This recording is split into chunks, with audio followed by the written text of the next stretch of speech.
So, Dune Messiah. If the first book was the epic hero's journey, then this is every teenager protagonist returning to the real world and adult responsibilities after undergrad. Too much? Maybe, because adulthood isn't nearly as bad as what Paul had to go through as the ultimate golden child past their prime. Flash forward 12 years, the jihad they kept name dropping like a celebrity last book has happened. And across the universe, an approximate of 61 billion people have died in wars under Paul's name. Really interesting tangent to think on is that when everyone kills under God's name, how does he feel? What does he do? According to Frank Herbert, he does bureaucratic paperwork and is trapped and miserable. Amazing how no well adjusted person would be comfortable being worshipped as God. Paul can see the future so clearly, he's literally Shakespeare's All the World's a Stage poem personified as he plays along his life in set dialogues and a script that he can't change.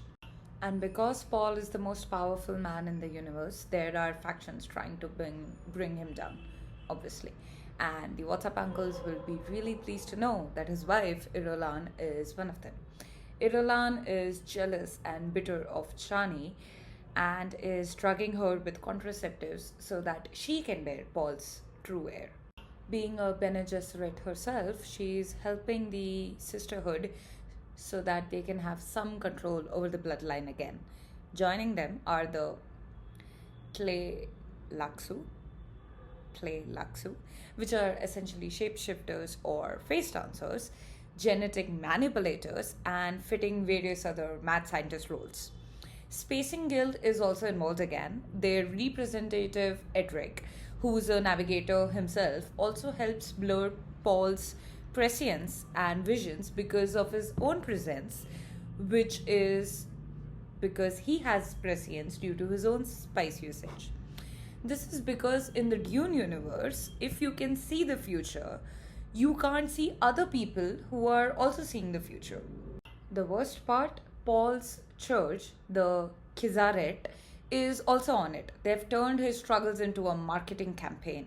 His old soldiers have swapped their knives for robes and they've realized that a dead martyr is easier to control and manage than a living emperor who keeps complaining about the paperwork all the time.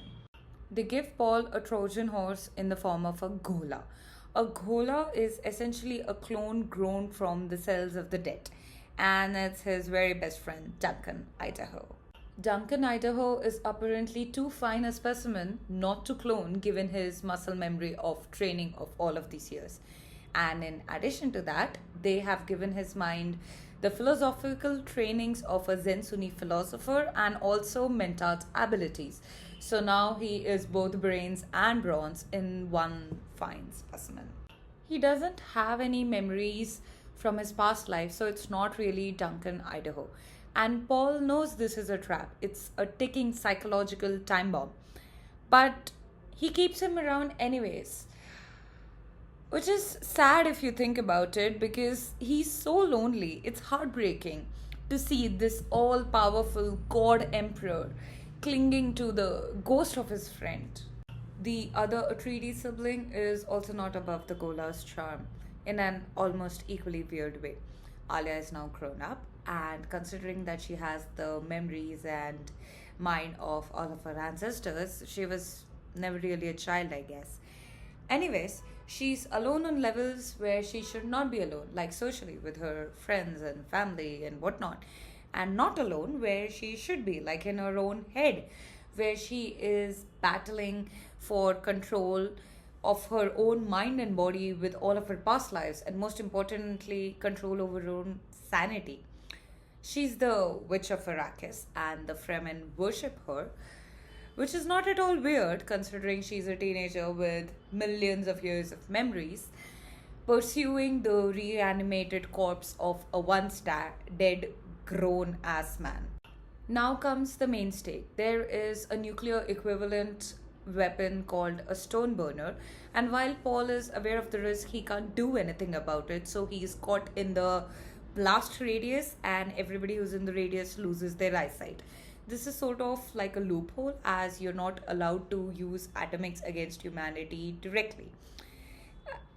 Even though he can't see physically because of the completeness of his prescience, his visions are so close to reality that he can practically see what's happening for all intents and purposes.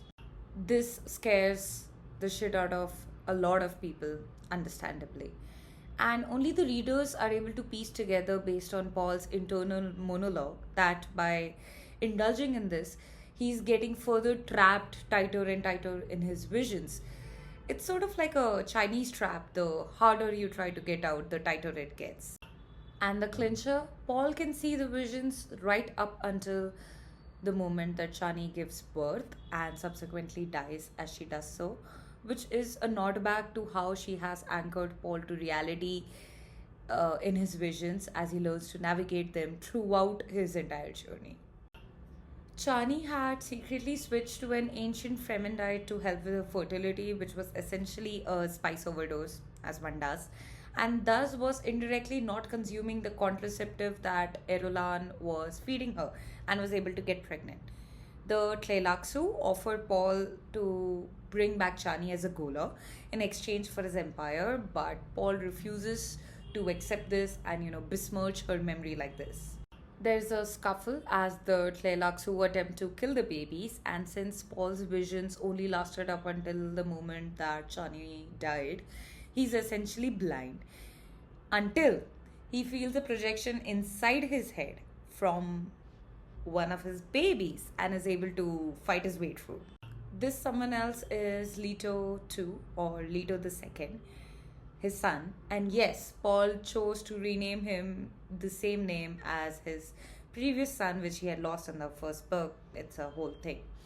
Anyways, this is where we see a glimmer of hope, because Paul had not anticipated twins, Leto II and Ghanima, which means there is still a way other than what the visions have showed him. The twins are also preborn, much like their aunt, because of the massive amounts of spice that Chani had consumed while she was pregnant. Oh, while all of this fighting is going on, Hyde's programming, Hyde the Gola, aka Duncan, Idaho, his programming to kill Paul is triggered, but the weight of killing his friend weighs so much on him that he's able to overcome his own programming and regain his memories as well, becoming the first ever Gola to do so. Even in such a grim setting, the power of friendship really saves the day again.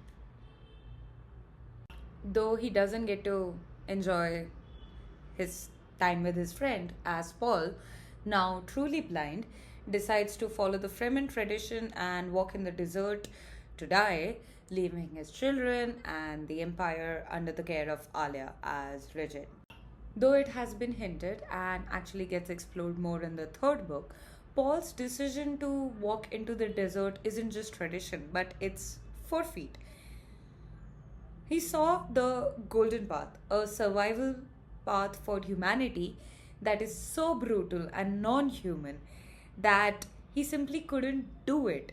He would rather die a man than become the monster that humanity needed him to become in order to survive. He leaves this privilege to his son. Herbert's determination to show the other aspect of being a powerful, charismatic leader is exemplified in this short but powerful book.